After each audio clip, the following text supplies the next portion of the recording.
Bismillahirrahmanirrahim. Assalamu alaikum.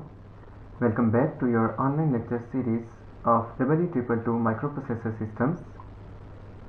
I am Dr. Maimun Sajid from Faculty of Electrical Engineering, and this is your lecture number 26, second lecture of week 9. In this lecture, we will be discussing the assembly language programming of PIC18 microcontrollers. Before going to the actual programming, let me give you the tentative lecture plan we will be following for the rest of the semester. So there will be 3 recorded video lectures of 30 to 50 minutes each.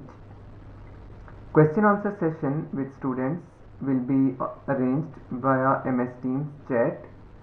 Separate chat rooms for each week have been created for better organization. Questions needing further explanation in addition to chat will be addressed in the next video lecture.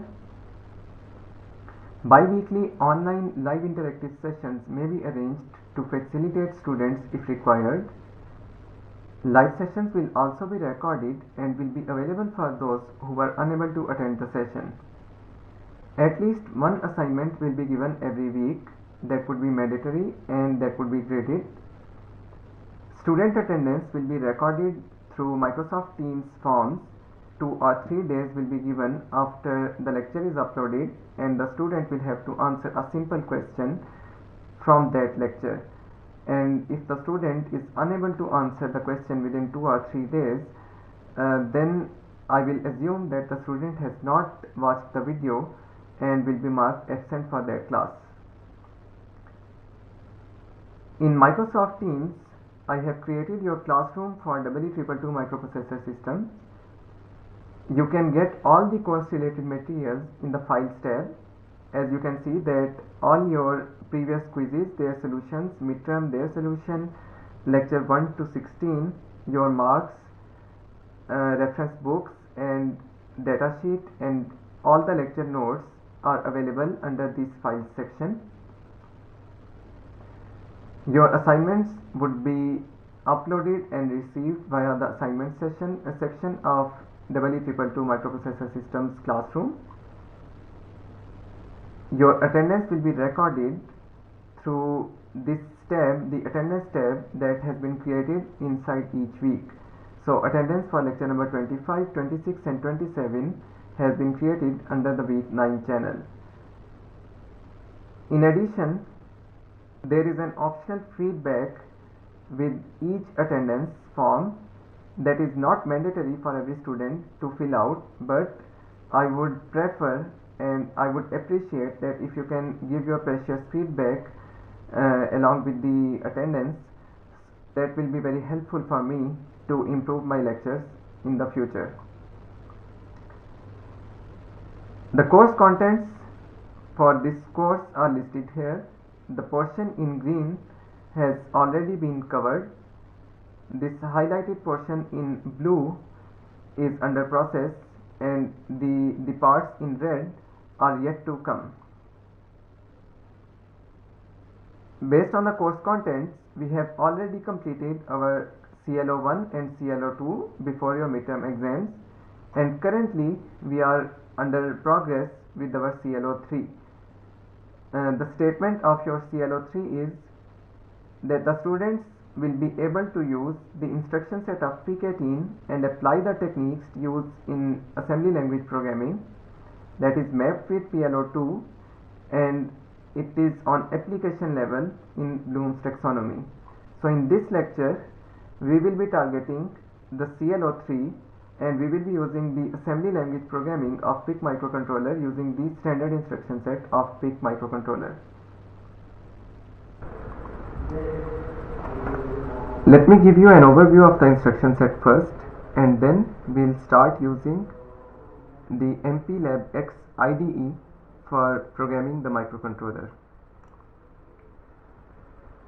Coming to the instruction set, the standard instruction set of PIC18 F4550, we know that we have 4 types of instructions in this instruction set: byte-oriented operations, bit-oriented operations, literal operations and control operations.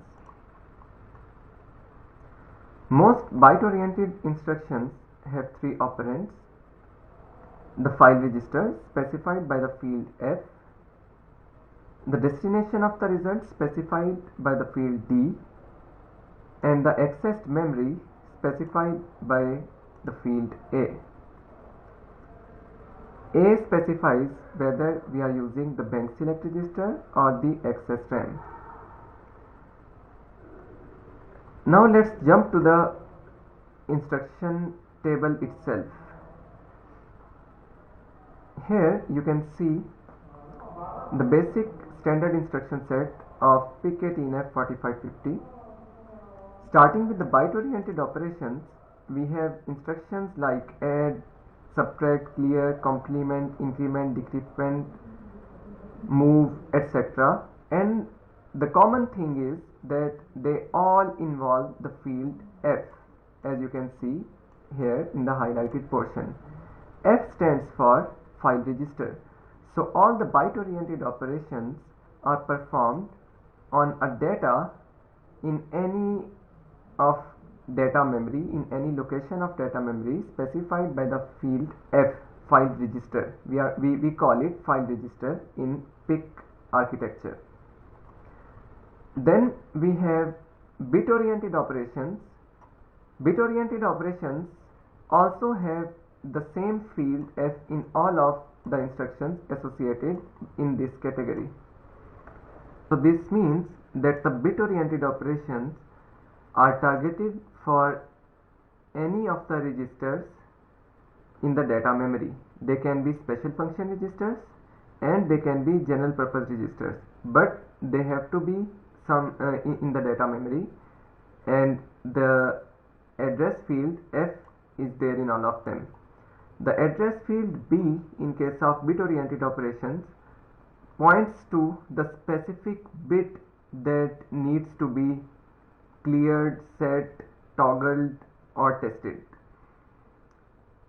Then moving on to the control operations. The program control operations are comprised of commands like branch, jump, call, return, etc. Then moving on to the final category, that are literal operations. They involve literal data. They do not involve any address field F, D, A, etc. but they have only one field, and that is the literal data, an 8-bit data that can be moved into any location or that can be added, ORed, ANDed or multiplied with the working register. Using this standard instruction set of PIC microcontroller, today we are going to make some simple assembly language programs to toggle some port bits.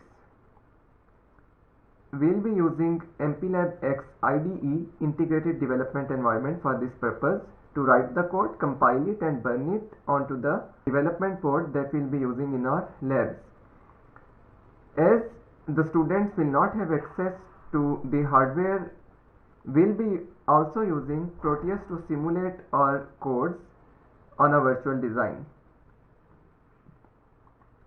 So let's start with MPLAB X. So this is the first screen you will be seeing after you have installed the software and run the program. I'll close the start page. There is no project right now in the left panel, so we'll create a new project. This is a standalone project, so we don't need to change anything here. Just click next. Then we'll select our device.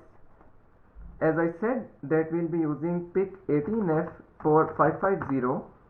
Just write it in the device part and select it from the drop down menu. Then click next.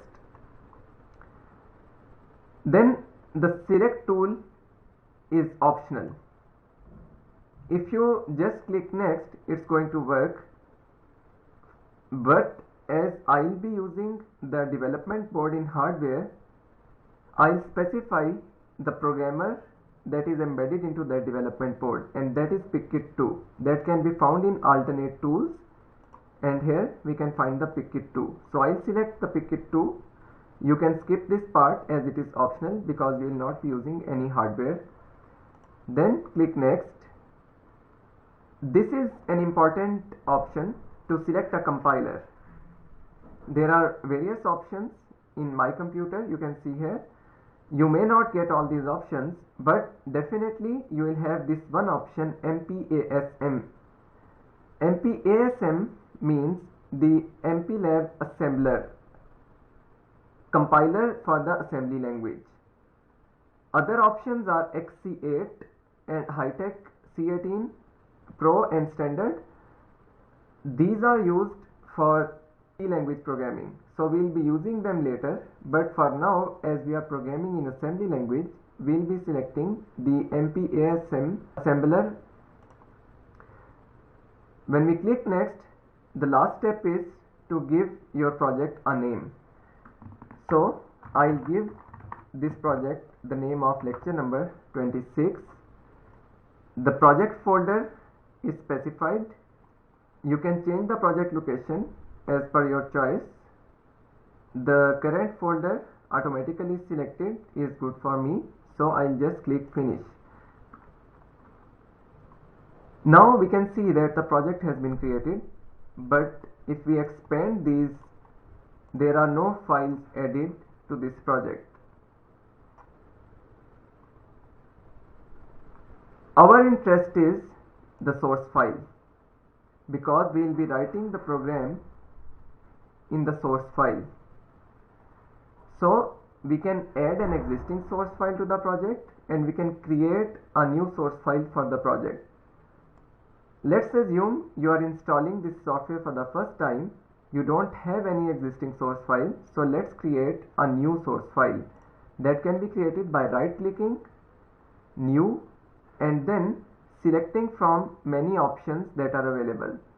As I said earlier that we will be programming in assembly language, so I'll choose assemblyfile.asm. After clicking this, a window will pop up and that will ask you for the file name. Again, I'll write lecture_26 as the file name. Project is also lecture 26, and folder, I can choose this file to be placed in a specific folder, but if I don't choose any folder, it will be created inside my project folder, and that is shown here. Then just click finish and your lecture 26 ASM will be opened. From here we have to start writing our program, but before going on to the actual programming, let me give you a review of how to calculate delays in PIC microcontroller using assembly language programming. For PIC microcontroller, we know that one instruction cycle is equal to 4 clock cycles. What this means is that every instruction would take at least one instruction cycle or 4 clock cycles to execute. Some instructions may take more than one instruction cycles. In PIC, we have instructions that take or consume up to 3 instruction cycles. 4 clock cycles mean that whatever your crystal frequency is, 4 complete timing cycles will be consumed. Let's suppose we have the crystal frequency equal to 4 megahertz. What this means is that one timing cycle of crystal will be equal to 1/4 megahertz, the time period, because f is equal to 1/t, or 0.25 microsecond. If we have a crystal or clock of 4 megahertz, each timing cycle will consume 0.25 microseconds, and each instruction cycle will consume 0.25 into 4, 1 microsecond. So one instruction cycle will be equal to 4 into 0.25 is equal to 1 microsecond for a clock of 4 megahertz. Now let's say we want a delay of 0.5 seconds. 0.5 seconds is equal to 500,000 microseconds. This means that we need 500,000 instruction cycles to get a delay equal to 500,000 microseconds.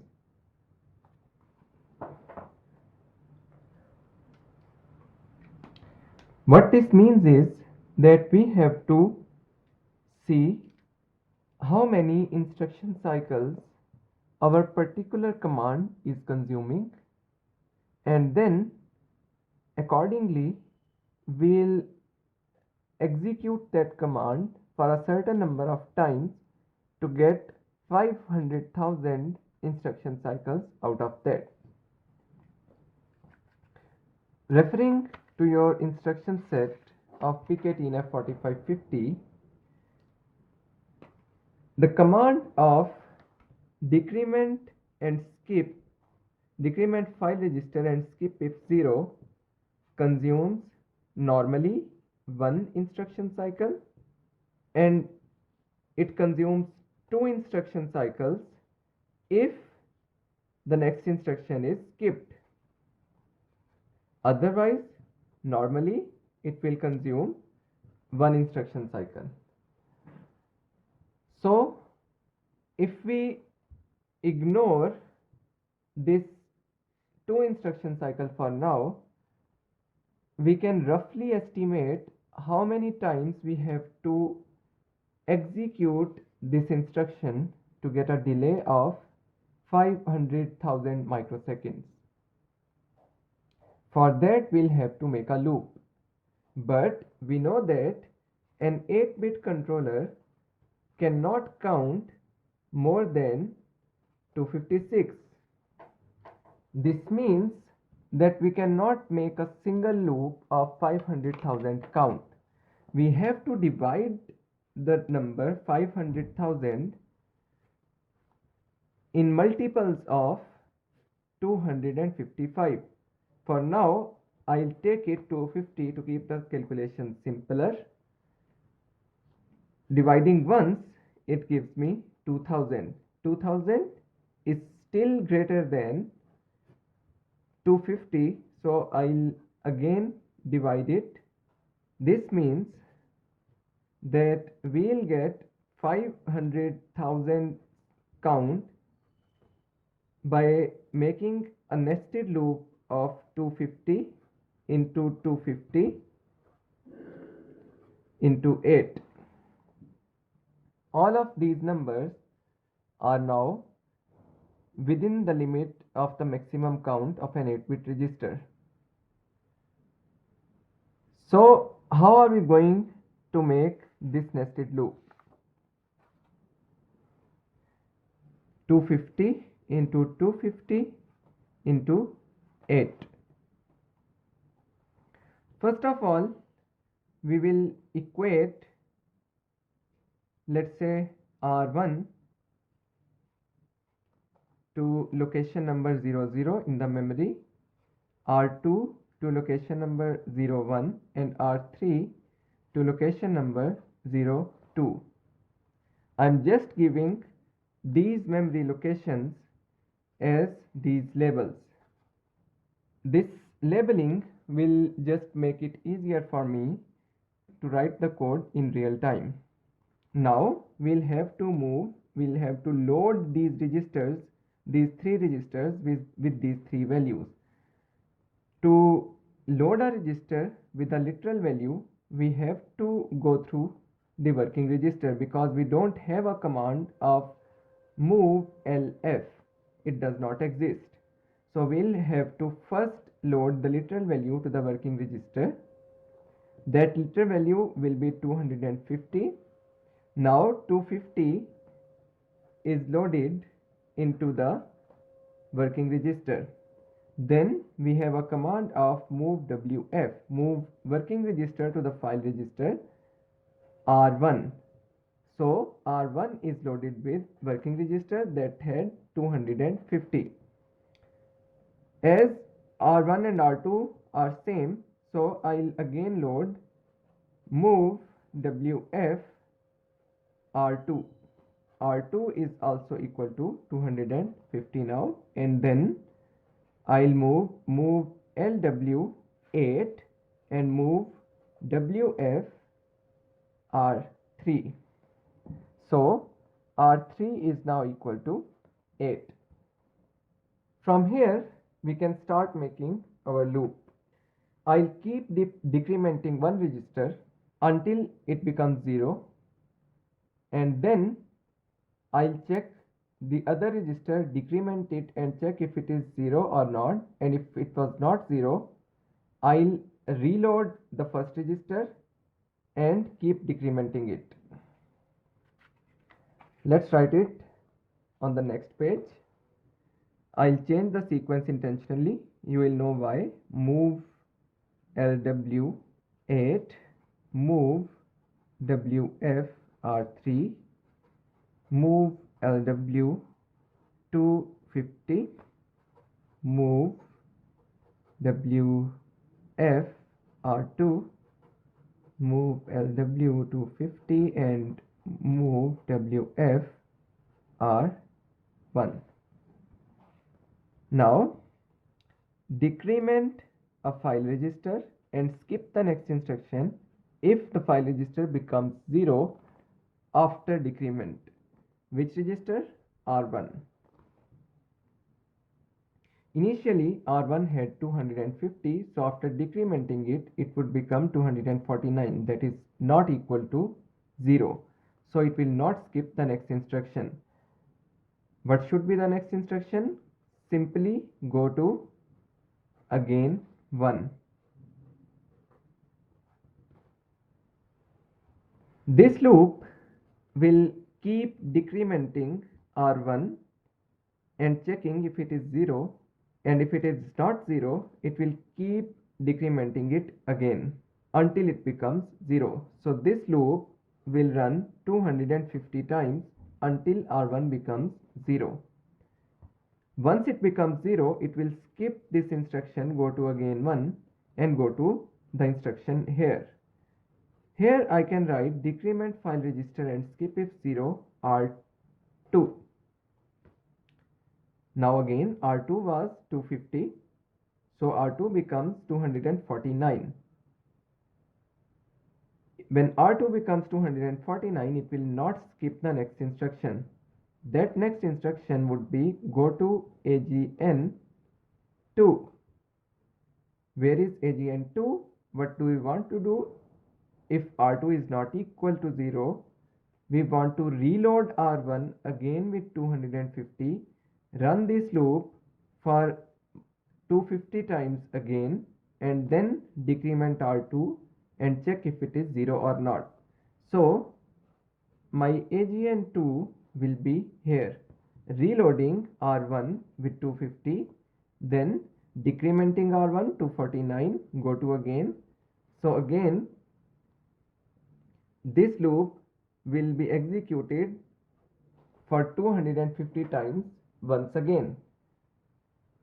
After this 250 loop is finished, it will come to R2, decrement it to 48, and then we'll jump again to this location, keep decrementing R1 for 250 times. This means that this loop will be executed 250 into 250 times until R2 becomes 0. When R2 becomes 0, it will skip this instruction and will jump to this location. What do we want at this location is to decrement our third register, the third level in the nested loop, and go to AGN3. Where is AGN3? Now I want to reload both R2 and R1. So if it is not 0, if R3 is not 0, like it was 8 previously, and now after decrementing it once, it becomes 7, so this is not 0. So it will jump to AJN3, and AJN3 should reload both R1 and R2. Previously we were just loading R1. Now we want to reload R2 and R1 both. So my AJN3 label will be here. This means that this innermost loop will be executed 250 into 250 into 8 times, and that is equal to 500,000. Once R3 becomes 0, I'll just return from this delay routine. So let me call this subroutine as delay. Now let us check whether we have achieved the 500,000 instruction cycles or not, or have we gone beyond the 500,000 instruction cycles. Let me write the number of instruction cycles consumed by each of these instructions in green on the left side. This decrement file register and skip if 0 instruction takes 1 machine cycle normally and 2 machine cycles when it is skipping. So normally I will consider 1 here, but this go to instruction normally takes 2 instruction cycles. So 1, 2, 1, 2, and let's not consider this. How many times this instruction is being executed? Let me write in red. This instruction is executed only once. This instruction will be executed 8 times. This will be executed 8 into 250 times. This instruction, both of them will be executed 250 into 250 into 8 times. Then these instructions will be executed into 250 into 8 times. These two instructions will be executed 8 times, and this will be executed once. Now if we calculate the total number of instruction cycles consumed by this nested loop, what we will get? We will get 1 into 1 plus 1 into 1 plus 2 into 8 plus 2 into 8 into 250 plus 3 into 8 into 250 into 250 plus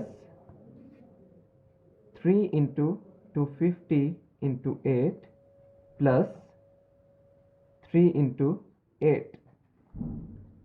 We get the result somewhere near 15100042. What was the requirement? 500000. So this is almost 3 times our requirement. Almost 3 times if we ignore the overhead 10042. Why is it 3 times? Because this loop is our innermost loop, and that is our main loop, and this loop is executed 500,000 times, but this loop alone is consuming 1500,000 instruction cycles, because there are 2 instructions in the loop, not 1 instruction, and one instruction is consuming 1 instruction cycle while the other instruction is consuming 2 instruction cycles. So what we can do is we can divide our calculations by 3 that calculation was 250 into 250 into 8. So let's just divide it by 3, divide any of these numbers by 3 and use that number. We cannot get a very accurate delay using this technique. There will always be overheads. So this delay is only for the purpose where accuracy is not very important. If we are dealing with highly accurate waveforms or counters, we have to use the peripheral called timer that is built in into the microcontroller, and from that we can get very accurate delays. But for now, our aim is not to get an accurately 0.5 second delay. What we want is rather to blink an LED that should remain on for 0.5 seconds and should remain off for 0.5 seconds, so that we can easily observe whether our program is working fine or not. So even if the LED remains on for 0.6 seconds or 0.4 seconds, it wouldn't bother us much right now. So from here we'll move back to the MPLAB IDE and we will start writing our code. I would suggest you guys to copy this code, note it down on the paper, because we'll be making a similar code in our IDE now. Okay, now let's start making the program in MPLAB X IDE. Let's start the program by originating it from location 0 hexa in the ROM location. Then our program requirement says that we should define at least one bit of any port as an output port, because we want to attach an LED to that port and we'll have to blink that LED using some delay. We can choose any bit of any port, so I'll randomly choose port D0 as my output port to which my LED will be attached. To make port D0 as an output port, I'll have to clear the tri-state buffer associated with that particular pin. So I'll use the bit oriented operation BCF, bit clear of a file register. Which file register? TRISD, and which bit I want to clear to declare it as an output is bit 0. So what this command is going to do is to declare port D0 as an output. Then we want to start blinking the port itself. Let's make a loop again, and in this loop we'll first set the port D0, then we'll call for a delay of like 0.5 seconds as we calculated previously, and then we'll clear the bit port D0 and then call for delay again. After the bit is set, it will remain on for this particular delay, and then this bit is cleared, so it will remain off at this particular time, and then it should repeat this loop infinitely. So we'll simply jump or go to again to make an infinite loop. Now all what's left is to make the delay subroutine. I'll refer to my program that we just made to write the delay. For that, I'll first have to equate the registers. R1 equate 00, R2 equate 01, and R3 equate 02. Now we can use them easily in our code. So Let's start. Move LW8, move WF R3. I'll just copy paste it 3 times. Move load R2 with 250 and load R1 with 250. Then, according to our discussion before, I'll give these locations labels AGN3, AGN2 and AGN1. At AGN1, we want to decrement the file register and skip if 0 R1. Go to again, then decrement file register and skip if 0 R2. Go to again, and then go to AGN1, go to AGN2, and then decrement file register and skip if 0 R3. Go to AGN3, and after that return. After finishing this, we can end our program. Now let's try to compile the code we have written. One mistake here, as I told you earlier in the class, to declare decimal values we'll have to write D and the decimal value inside commas. So let me correct that. I think this should work fine. Let's try to compile this. For compiling your project, you can see here this icon, clean and build main project. So once you click this, your project will be compiled if there are no errors, but its build failed, so we have many errors in our program. There are some warnings, but they are mostly related to indenting. We can ignore them, but the errors here are crucial. So let's start with the first error. Here the error says missing arguments at line 7. So I'll just follow this. When I follow this, it takes me to this line, and it is saying that there are some missing arguments. But if we check the data sheet, we have given all the required arguments absolutely necessary for this particular command. So there is something wrong, and that I figured out is that we have to include pic18f4550.inc. So after including this file, let's try to compile it again. Now clean is successful, but build fail again. Again it is saying missing arguments.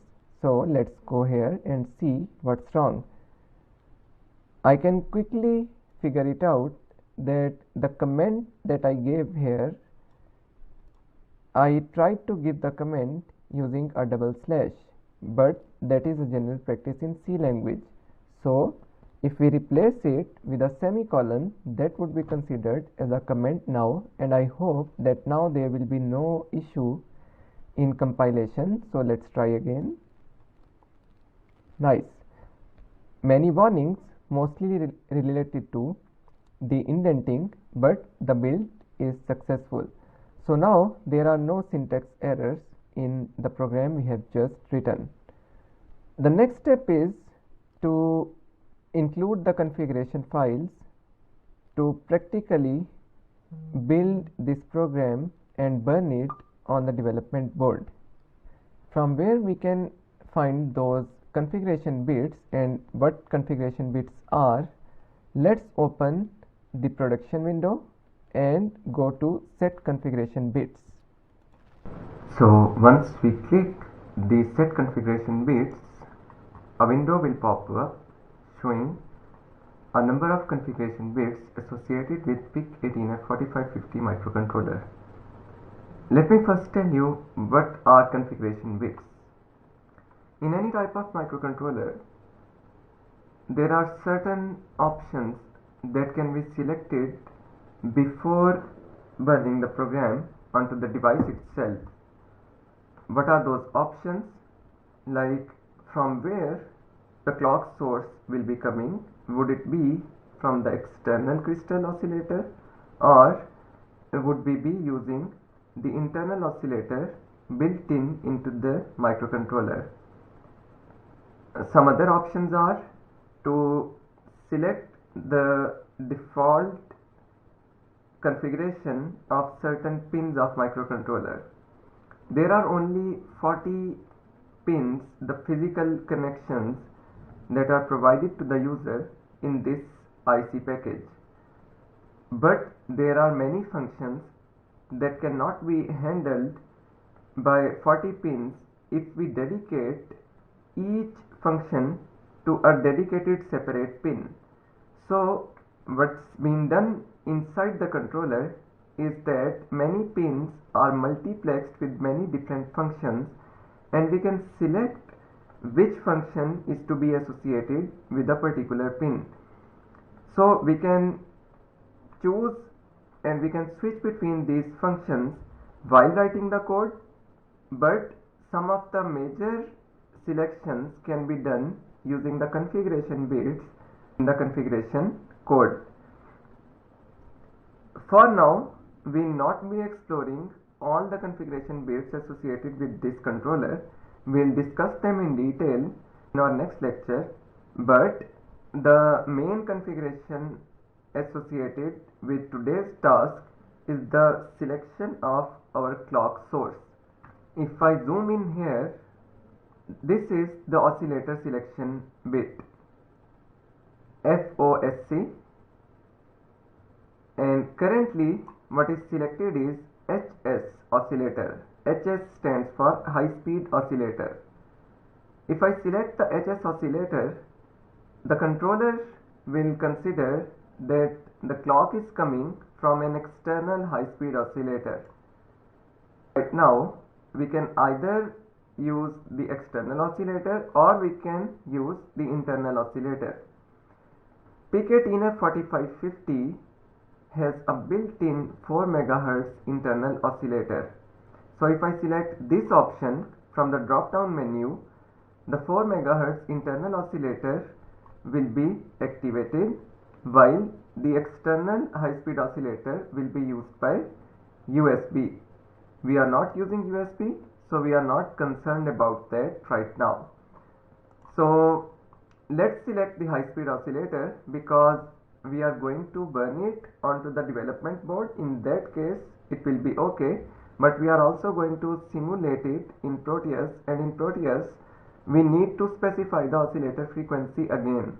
So if we choose the internal oscillator, in this case there will be a conflict in case of Proteus simulation. The Proteus will try to set this configuration bit itself, and I have already set it to internal oscillator using the configuration bits, so there will be some issue in Proteus.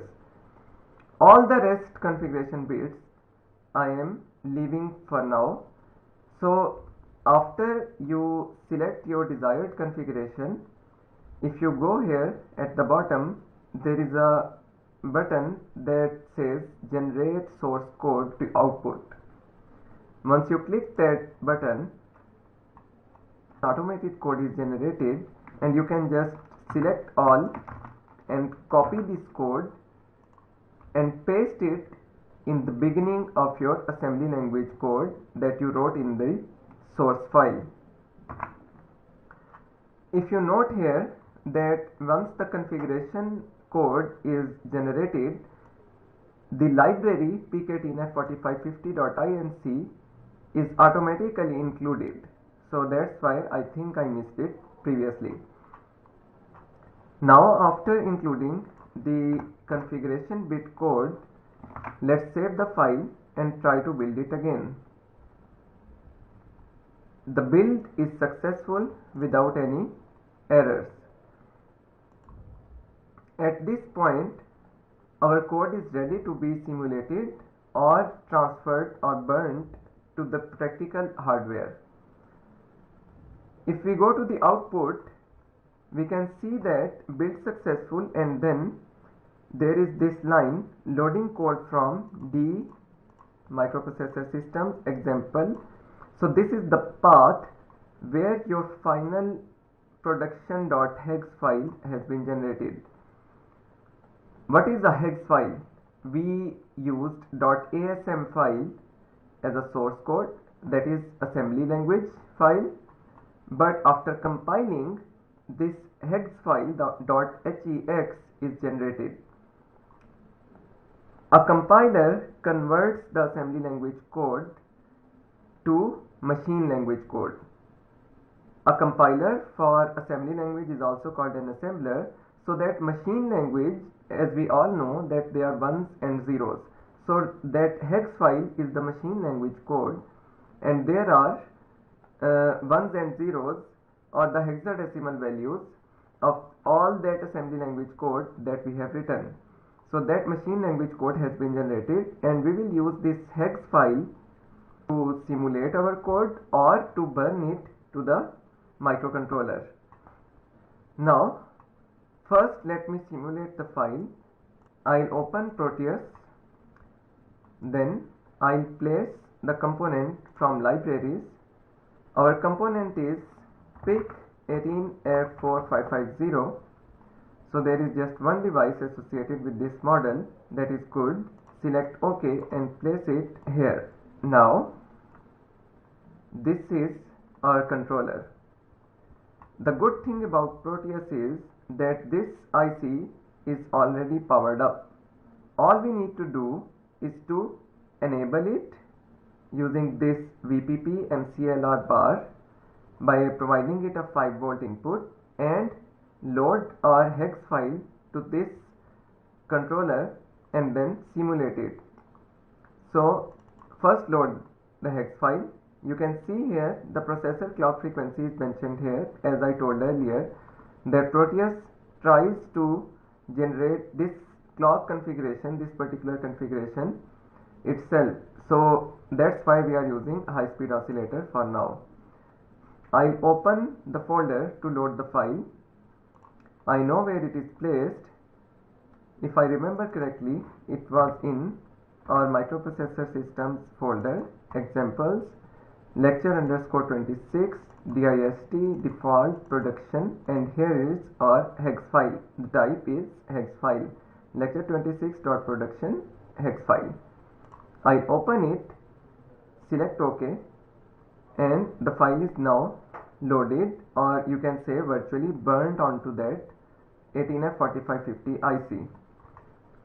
The last thing to do here is to select a DC source, place it here and connect it to the enable pin, give it a value of 5 volts.